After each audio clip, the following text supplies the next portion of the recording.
I almost deleted it. The iPad backup was taking too much space on my computer. My laptop kept warning me. One click. That's all it would take to erase 1.4 terabytes of my husband's digital life. But something in my gut screamed, wait.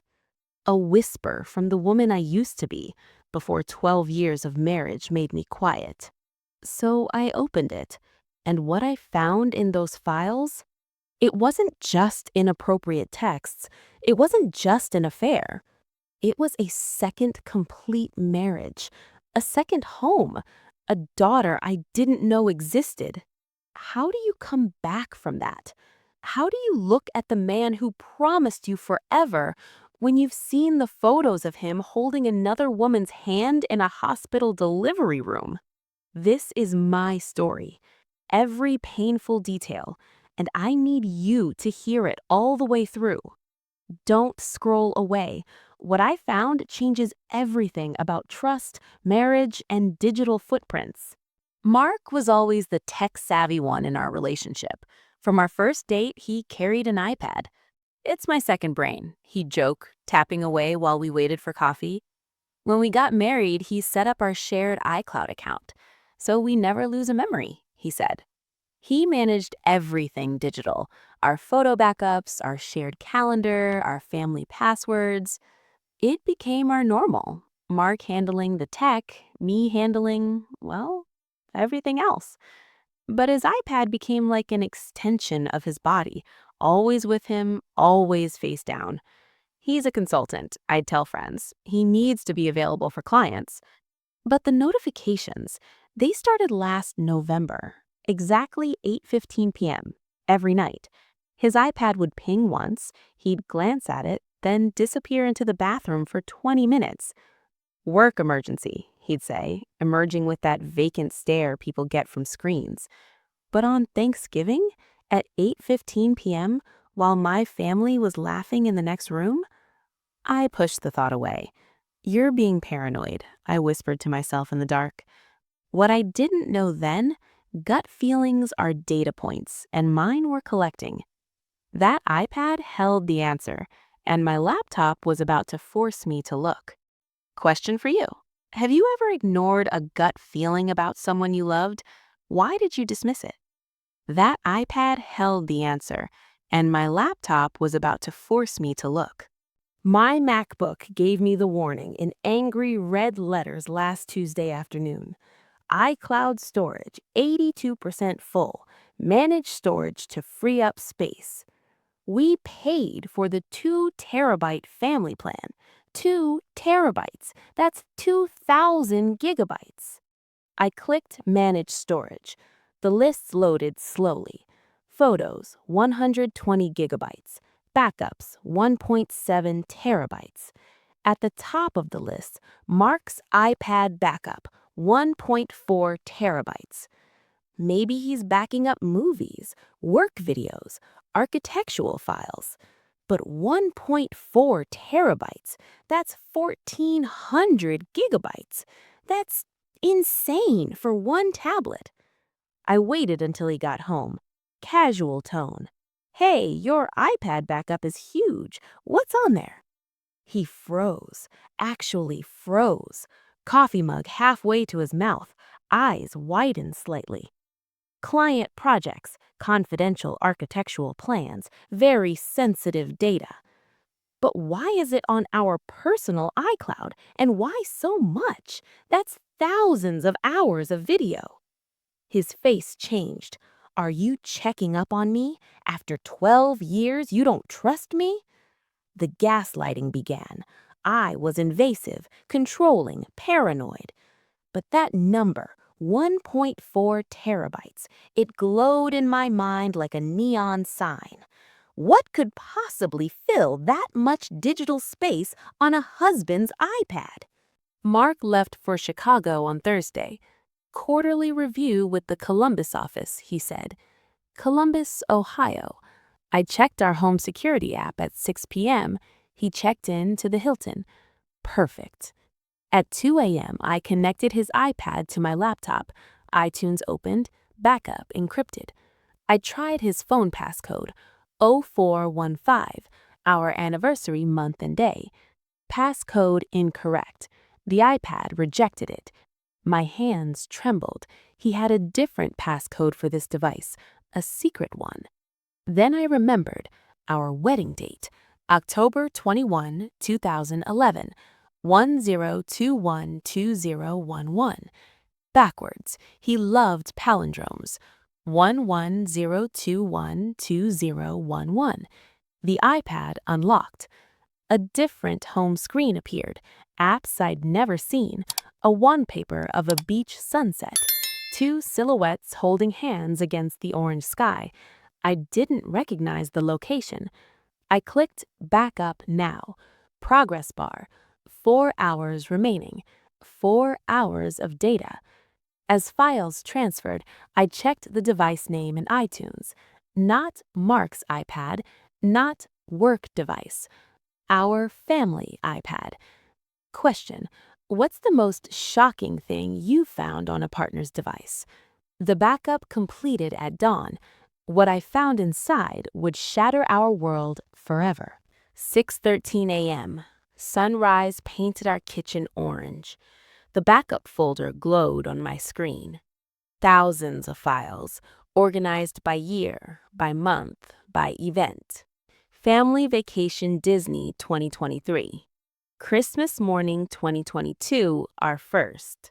Baby Shower Preparations, August. We didn't go to Disney in 2023. Our first Christmas was 11 years ago. My cursor hovered. I clicked the baby shower folder. Photos loaded. A woman with dark, curly hair, beaming, round belly, pink balloons everywhere. Mark beside her, his arm around her waist, that proud smile I knew so well. But directed at her, at this stranger with my husband's hand on her stomach. I scrolled. Ultrasound images, black and white grainy photos, a tiny spine, little feet. Mark's handwriting in the corner. My little girl, 20 weeks. My stomach dropped. The room spun. I had to hold the counter. He had a daughter I didn't carry, a daughter I didn't know existed, with another woman in Columbus, Ohio, in a life that ran parallel to ours. But this was just the beginning.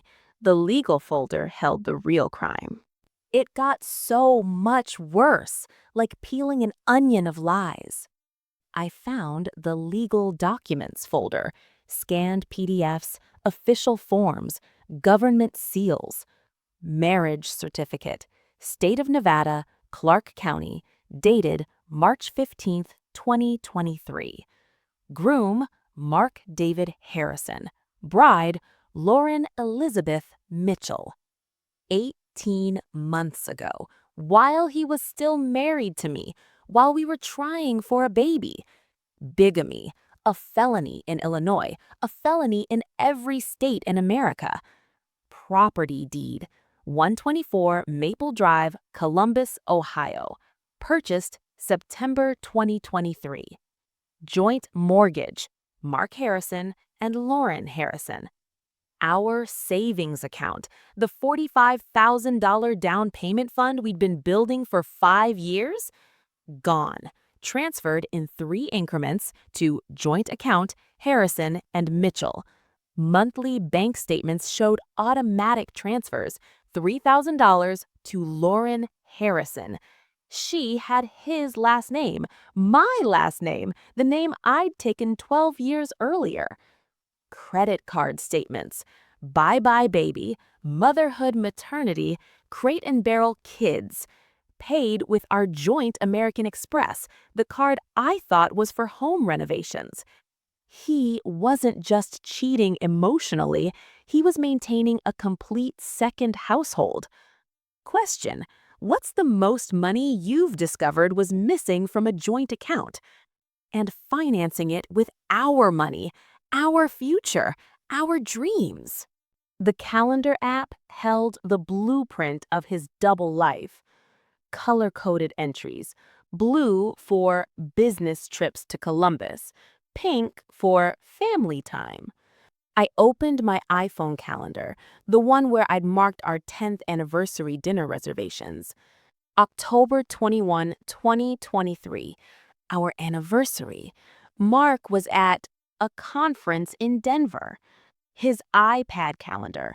Lily's 1 month celebration, Columbus, 7 p.m. My birthday, February 14th. He gave me pearl earrings at that Italian place downtown.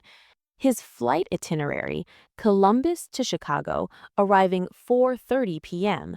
The earrings were bought at 5:15 p.m.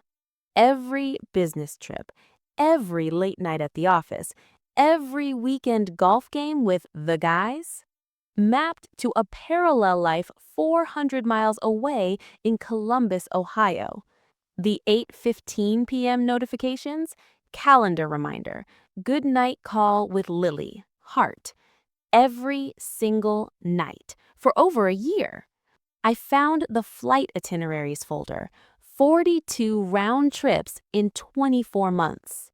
The scale of the deception made me vomit right there on the kitchen floor. But the text messages, they revealed the most painful truth of all. I had to see their communication, how he talked to her, about us. The backup included iMessage transcripts, thousands of messages, years of conversation. I searched for my name, Emma. 247 results. March 2022. Emma can't have kids. Doctor said her uterus is basically useless. A complete lie. We were actively trying. I was taking fertility pills. June 2022. Emma's so cold, no affection, sleeps in the guest room most nights. Another lie. I initiated intimacy. He was the one who pulled away. September 2022. Our marriage is a business arrangement for taxes, for appearances. With you, it's real. You're my real wife. She's just paperwork. Then the pregnancy messages. I want to give you a baby, our baby. Sent the same week he told me, maybe we should stop trying. It's too stressful. The fertility pills, the ones he picked up from the pharmacy for me. I found the email receipts, sugar pills from an online supplement company. $29.99 per bottle, placebo effect, the website advertised. He wasn't just living two lives, he was actively sabotaging one to feed the other. Question: what's the worst lie someone has told about you behind your back? He returned from Columbus in 2 days, and I was ready with every piece of evidence. Mark's flight landed Tuesday at 3:45 p.m. I tracked it on FlightAware. I printed selected documents, arranged them chronologically on our dining table. Top left, the Nevada marriage certificate. Top right, Lily's birth certificate. Middle, bank transfers to Lauren Harrison. Bottom, flight itineraries, color-coded. 4:32 p.m. Garage door opened, his keys jingled. Honey, I'm home. I stood by the table, said nothing, just pointed. His face transformed. 5 emotions in 3 seconds, a rapid slideshow of guilt. Confusion, recognition, panic, calculation, then cold resignation. You went through my iPad. Not a question, a flat statement. You have another wife, a daughter, a home in Ohio. Explain. My voice didn't shake. I'd practiced this monologue for 48 hours. He sat heavily, ran trembling hands through his hair, stared at the documents. Lauren doesn't know about you. She thinks my first wife died. He told her I was dead, to his other wife, to his infant daughter. In that moment, the woman who trusted him for 12 years died, and someone harder, stronger, more dangerous was born in her place. I didn't cry. I didn't scream. I became a negotiator, a woman with evidence, with felony charges in my back pocket, with nothing left to lose. You have 24 hours to pack and leave. You'll sign a quitclaim deed for this house. You'll return every dollar you stole, $45,000 plus 5% interest, in my account by Friday. He started to protest. I held up my phone, recording. Bigamy carries a 5-year sentence. I have everything backed up in 3 places. My lawyer already has copies. His lawyer brain engaged, calculating prison time, state bar consequences, reputation annihilation. I'll need to tell Lauren, he whispered, head in hands. No, I'll tell Lauren, and I'll show her the evidence, every document. I found her number in his contacts, saved as wife heart, with 2 heart emojis. The next morning at 9 a.m., I called. A woman answered, baby crying in the background. Lauren, this is Emma, Mark's wife. We need to talk about your marriage. The silence that followed was the loudest, most powerful sound I've ever heard. Question: have you ever had to confront someone with undeniable evidence? What happened? We arranged to meet halfway. What happened next changed both of our lives forever. We met at a Panera in Indianapolis, exactly halfway between Chicago and Columbus. She brought the baby, Lily, 6 months old. She had Mark's blue eyes, Lauren's dark curls. We weren't enemies. We were both casualties of the same nuclear lie. We shared evidence, compared timelines, found the gaps in his elaborate schedule. Together, we hired a forensic accountant, a divorce attorney who specialized in complex asset division. Mark signed everything: the house, the savings, a $50,000 settlement for emotional distress. He moved to Phoenix, lost both families, lost his law license in Illinois. Lauren and I don't speak often, but we text on birthdays, on anniversaries of the discovery. She's raising Lily alone in Ohio. I'm rebuilding in a Chicago loft with river views. But here's what that iPad backup taught me. Digital footprints don't lie. Storage warnings are messages from the universe. Gut feelings are data points. I almost deleted it, almost chose comfortable ignorance over devastating truth. But now I know the truth, no matter how horrific, is the only path to freedom, even when it first destroys everything you thought was real and true and yours. Final question. If you found a suspicious file on your partner's device today, would you look or would you choose not to know?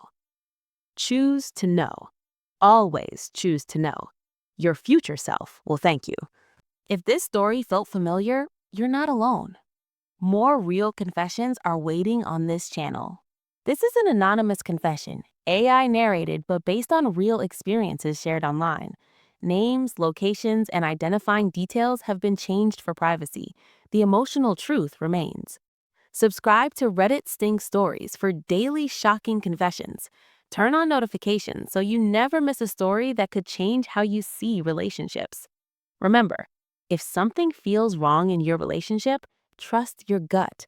Read every document, question inconsistencies, and never ignore red flags.